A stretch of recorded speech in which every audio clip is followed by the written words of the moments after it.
歡迎收睇菊花新聞，我係你嘅新聞報導員馮小西。澳洲前總理表示，同性婚姻指日可待。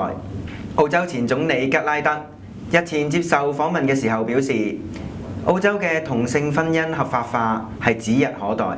據澳大利亞廣播公司報導，吉拉德仍然係總理嘅時候，曾經接受電視台嘅訪問。佢作為總理表示反對同性戀婚姻，並且堅持傳統婚姻嘅概念。但係如今，佢再次向電視台表示，佢嘅態度係有所轉變。去年總理選舉打敗吉拉德嘅陸克文，佢曾經表示係贊成同性戀婚姻嘅。而今年阿博特響聯邦選舉大獲全勝嘅時候就表示，佢係反對同性婚姻。美國人口統計局首次包含同性伴侶於已婚類別之內。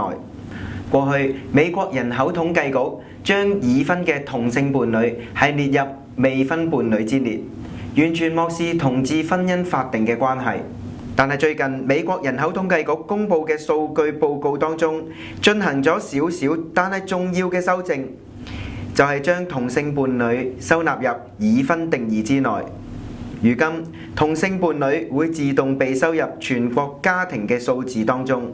今次報告顯示，美國同性已婚嘅家庭係有明顯嘅上升，由2012年182000個家庭上升至2013年252000個家庭。統計局嘅修正對政府將來政策嘅制定有好大嘅影響，尤其涉及家庭同埋兒童嘅事務。今日嘅菊花新聞報導完畢，再會。